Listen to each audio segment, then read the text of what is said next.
good evening, and of course also good morning to Paige and Yahweh, and also all our viewers in China and outside China. So welcome to this CCG special dialogue again that we're having today. So the dialogue series we had for the last 6-8 months has been very productive, and we have carried about over a dozen very prominent and high-level dialogue. So the topic for tonight is the Jimmy Carter legacy and the lessons for the moral leadership and U.S.-China relations in the 21st century. So this is actually live from CCG head office, and we are very honored to be joined by Ms. Paige Alexander, the CEO of Carter Center, and also Yahweh Liu, Dr. Yahweh Liu, the advisor, senior advisor of China at Carter Center as well. So thank you for joining us. And we actually had a very interesting time because about a week ago, we had a discussion with Neil Bush, the third son of George H.W. Bush, and also the president of Bush China Foundation. And of course, we were having this background is because this is China-US exchanges started 50 years ago when Dr. Kissinger first made his secret visit to China. So it's 50 years ago, and then we're in this kind of a contest to looking back half a decade and also the looking to the future. And of course, for the last 40 and 50 years of China-US relations, both President Carter and President Bush has made a lot of contributions. So we are very pleased to have now Ms. Paige Alexander join us. You being the CEO of Carter Center, which is great, and also Dr. Yahweh Liu as well.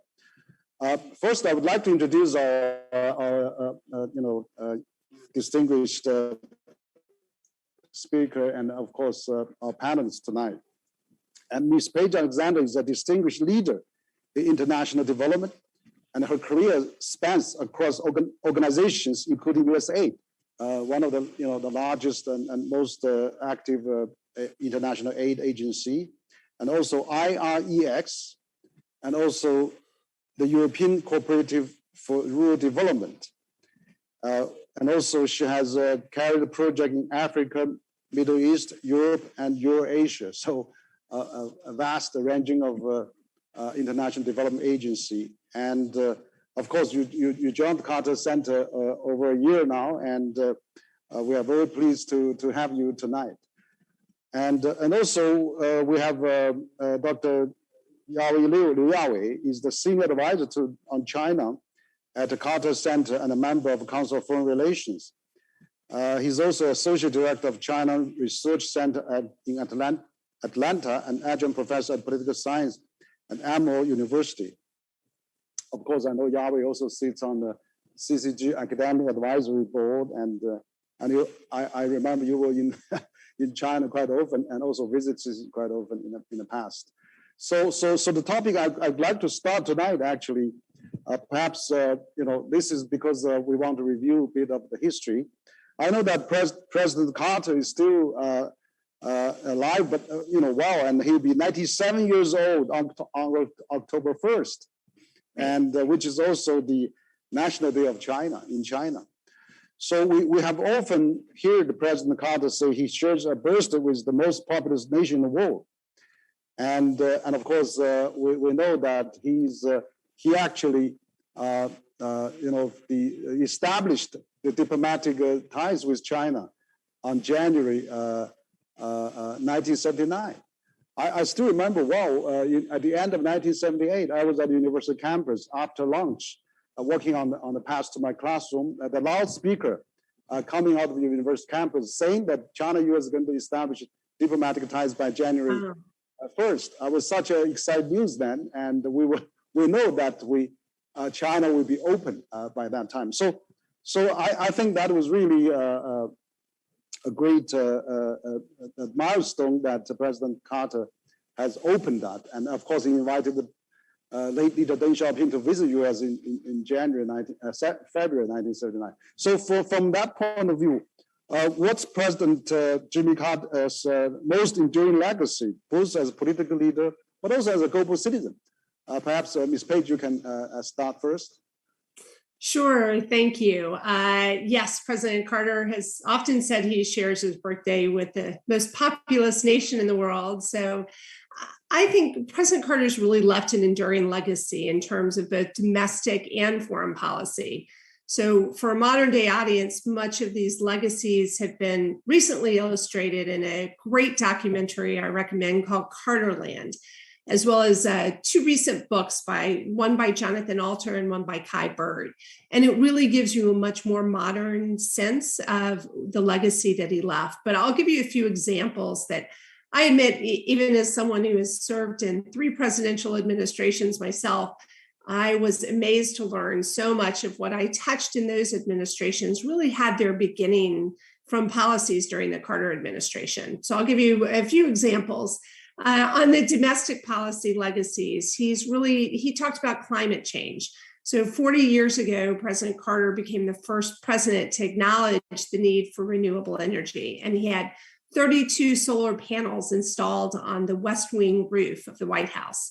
And he said something about, a generation from now, the solar panels can either be a curiosity, a museum piece, an example of a road not taken, or a small part of one of the greatest adventures that the American people will undertake, harnessing the power of the sun.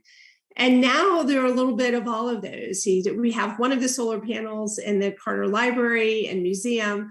There are others throughout the country, but there really are. He has his entire farm is now solar paneled. So you see that he was ahead of his time there. He was also continuing his domestic environmental protection policies. He established the Department of Energy. He doubled the size of our national parkland and also doubled the wild and scenic and wilderness areas in the Alaska Lands Act. He did things like fighting carbon emissions back in the late 70s and really sought to save consumers money with vehicle fuel economy standards and energy efficient home appliances, which we are all using today. He created the Federal Emergency Management Agency, FEMA, which I think everyone has heard in the news, has been essential again this year, especially in the last week with California fires and the hurricane in Louisiana. He was ahead of his time, focusing on diversity. He appointed more minority and women key administrative and judicial positions, 41 women to judgeships, including a name everyone is familiar with now, Ruth Bader Ginsburg, who later rose to the Supreme Court. Again, domestically, he created the Department of Education. He deregulated the airline industry. He did things that have become essential in most of our modern days, like it was an oddity at the time, but he deregulated the beer industry. And he also freed up many other industries, such as reforming the federal communication regulations, which really it's enabled the rise of real and fake cable news to compete. And I'll say one might question whether now that was a good idea. But his foreign policy legacies are equally as impressive and pretty much seen altering for the US and internationally. These include some monumental successes like the Camp David Accords, the return of the Panama Canal, nuclear arms reduction with the Soviet Union, and a steadfast belief in diplomacy where he refused to use military means to confront crises such as the Soviet invasion of Afghanistan and the Iranian takeover of the American embassy in Tehran. He created the Foreign Corrupt Practices Act to hold people accountable. He established the Democracy, Human Rights, and Labor Bureau inside the State Department, which acted as a moral check on our foreign policy. And normalizations with China, of course, which I'll let Yao talk about. Mm-hmm. And then, and I'll say after the White House, when he left, he spent the last 40 years continuing to show the world what type of person he is. He's always acted from a personal narrative and not a political one. And he has integrity, honesty, and candor, and a commitment to the public good above all else. So His post-White House years have been devoted to causes that are important to him, advancing human rights, alleviating suffering, and offering help and a helping hand to those who need them. So I'd be happy to talk more about the Carter Center and all of his legacies, but I think it's really important, especially for people of my generation and younger, to have a much better understanding of what his White House years were like, because that is one important piece of his legacy. And his 40 years post-White House is equally as important, and I can talk more about that, but I should let Yahweh answer some of the questions regarding the opening with China that you were talking about on October 1st. Yeah, no, thank you, Paige. I think this is excellent, to hear that. And he's really a great president, and he has established a lot of new agencies. And of course, you mentioned about education department, but most of all, I mean, he has such a far vision that has already paying attention to the environment, the climate change in the late 70s. That's remarkable. So he probably is the pioneer on that initiative. So I'm really encouraged to hear that. But of course, after his retirement from White House, he's been so active.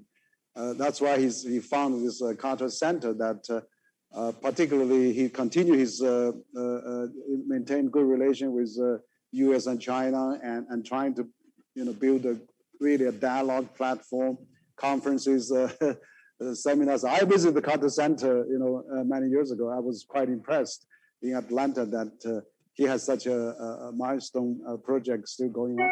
So Yahweh, probably you can share with us what's President Carter's legacy for China and U.S. relations, probably. Thanks, Huiyao.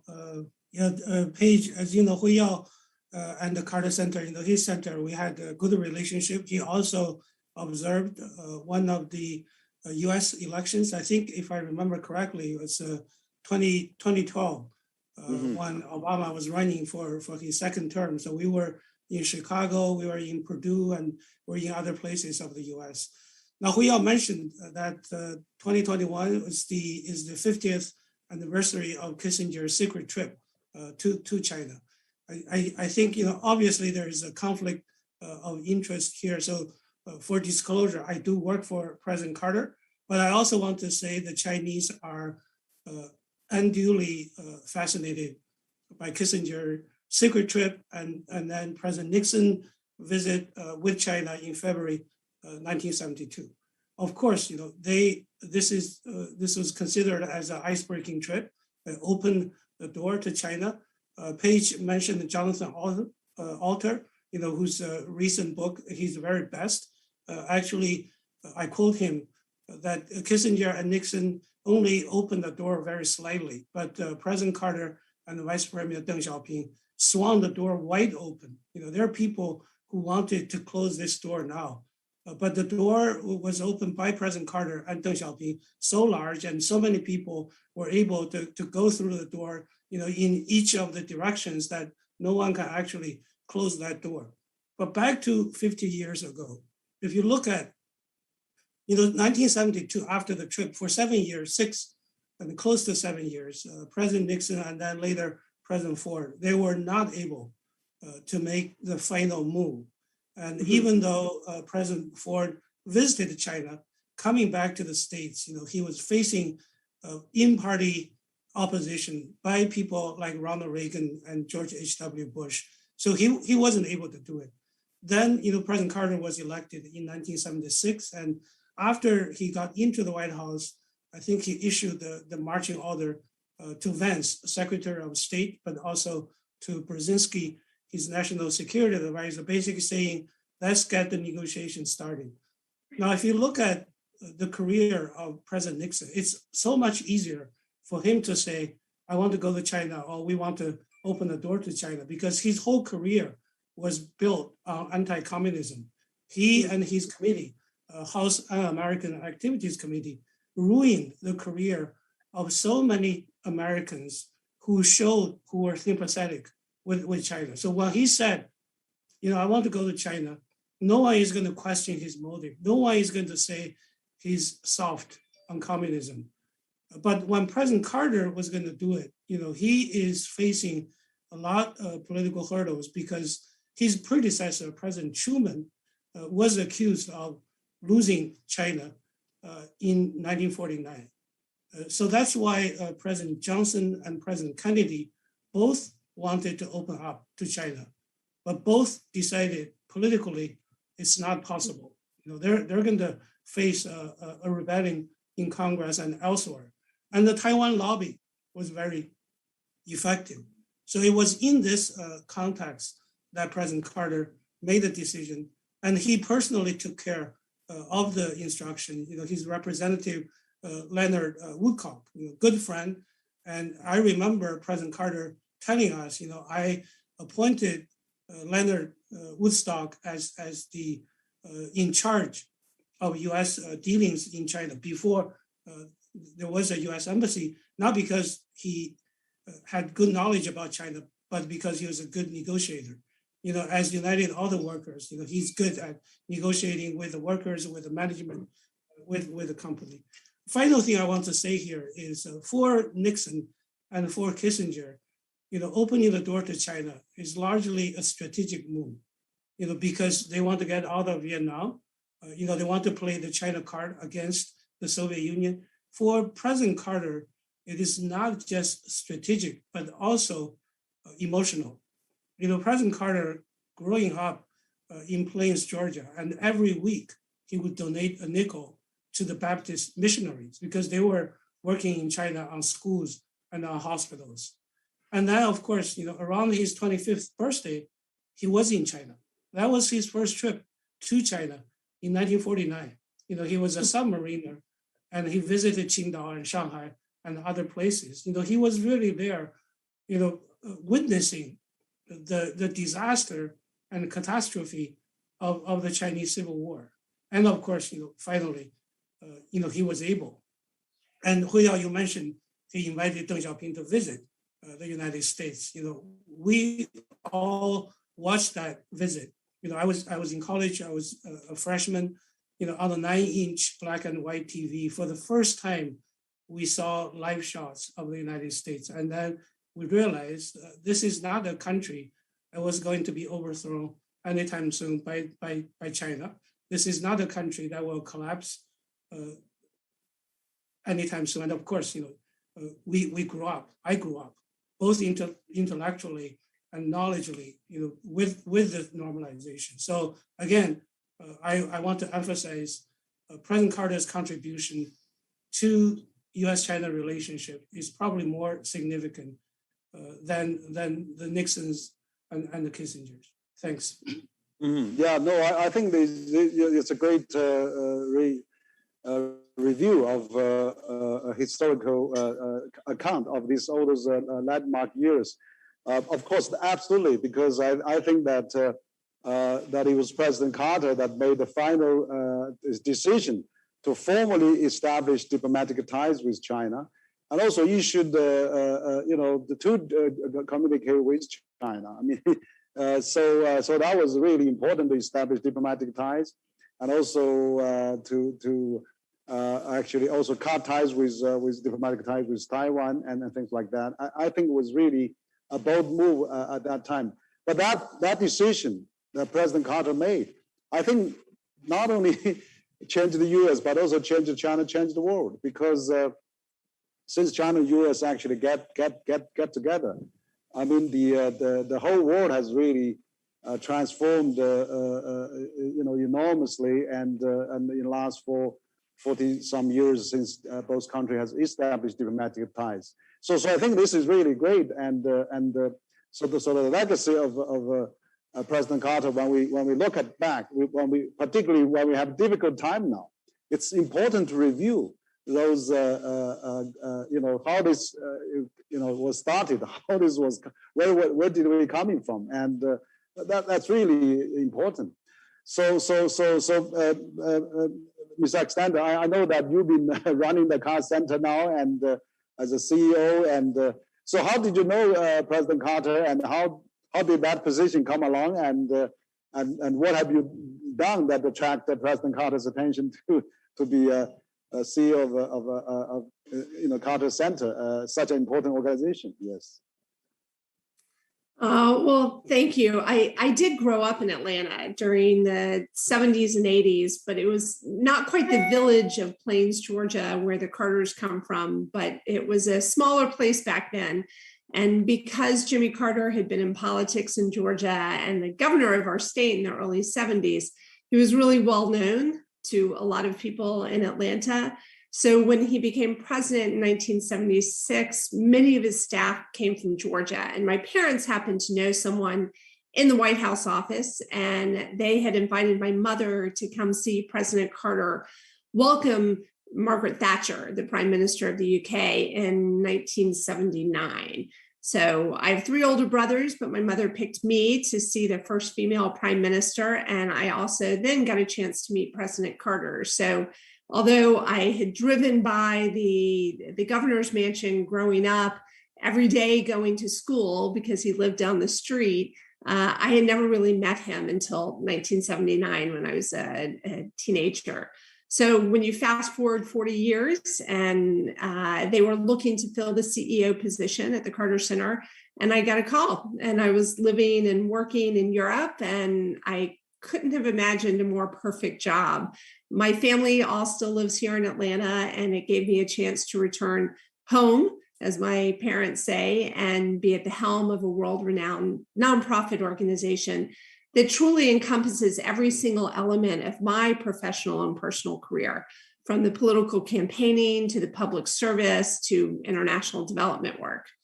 So I knew President Carter was a courageous and visionary leader when he was in the White House, as I have just talked about all the things he did, but I've been even more impressed with his post-White House work. So I went through a series of interviews, including a wonderful opportunity to spend the day in Plains right before COVID shut things down.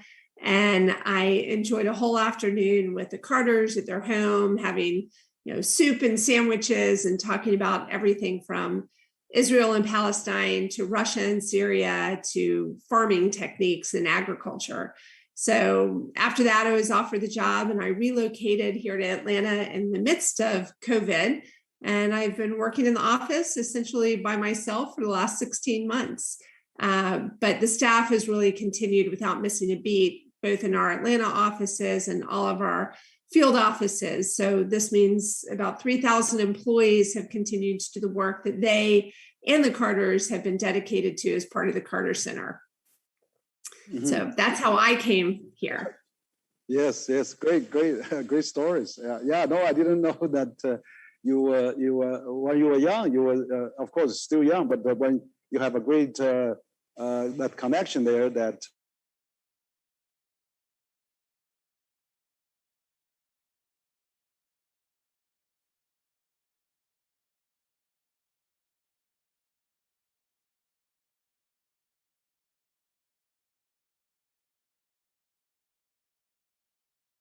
Carter actually, famous normalized U.S.-China relations, and also was translated Deng Xiaoping at that time, and so has been pushing for positive diplomatic ties. I mean, since then, I mean, he's also president of education. He actually, I think probably Yao and myself all benefited from that, because I remember his scientific advisor gave him a call, and Deng Xiaoping said, we want to send some U.S. student, Chinese student to the United States. And the scientific advisor urgently called President Carter at midnight or something, asked him, how many, he asked how many China wants to send, 5,000 or something. Whereas President, Lady Deng Xiaoping said, we're going to send tens of thousands of, many thousands. But actually, 4 decades past, we had already, probably 3 or 4 million Chinese students went to the United States, and Yahweh is one of them. And so you can see that that kind of people-to-people exchanges and ties that really changed China and the United States as well. I think this bond, this academic and the talent flow between our 2 countries has really greatly enhanced the innovation, enhanced the cooperation, and of course enhanced the culture and scientific exchanges, and of course also business enormously benefit from that. So this is really great. I know that Carter Center was founded by President Jimmy Carter and his wife, Rosalind Carter. And so they actually worked tirelessly for the last number of years now and on that. So Yahweh, actually, maybe you could share with us how you were able to work at the Carter Center and of course your interaction with President Carter since you were there since 1998, which is many years ago. Thanks, Huiyao, for that question. I think I would like to sort of briefly mention my encounters with President Carter. Paige met with President Carter first time in 1979. I heard about President Carter in 1978. I think, Huiyao, you mentioned you're a college student. I was also a freshman in college when we heard the news that the two countries are going to normalize. I was in Xi'an, in northwestern part of China.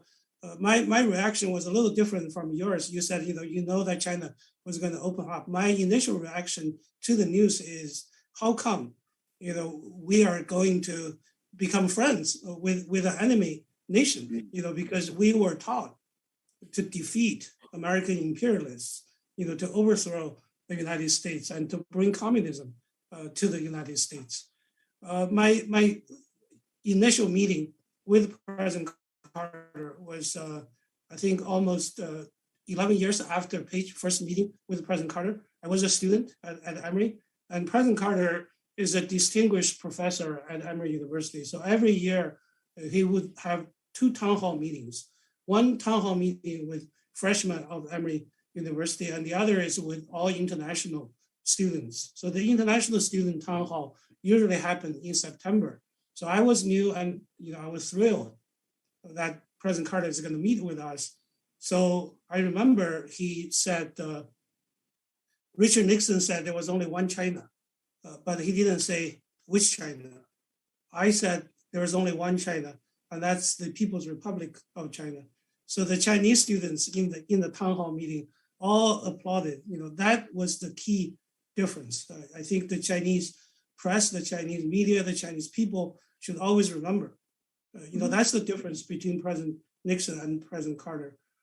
My third encounter with President Carter is actually not an encounter, but a memorable encounter, because I traveled with President Carter to China since 2001 all the way to 2014, so more than 10 times. But during the travel in 2009, at the end of the visit, so we were staying in Shanghai, Jinjiang Hotel. This is where Kissinger and Premier Zhou and I negotiated the Shanghai Communiqué. I think toward the evening, I was in my hotel room and I got a call from John Hardiman, Page's predecessor at the center. And John said, President Carter wanted us to be in his suite. So we went to his suite and he said, John and Yahweh, this was a tremendous visit, because President Carter was there to celebrate the 30th anniversary of the normalization. So he opened up a bottle of wine, and the four of us, President Carter, Mrs. Carter, John Hardiman, and I, we finished that bottle. So it was very memorable. And then I think 2011, 2012, I was driving home, and President Carter's office said, President Carter wanted to talk to you. I was very surprised. I said, sure, it's an honor to talk to President Carter. And then President Carter came over the phone and he said, Steve Jobs called me today. And of course, Steve Jobs was the Apple CEO. And he asked President Carter and asked the Carter Center to help him out. I said, what could the Carter Center do to help Apple's out? And then President Carter said, there are a series of suicide in the Foxconn factories. Foxconn was assemble all the iPads and the iPhones in Shenzhen, China.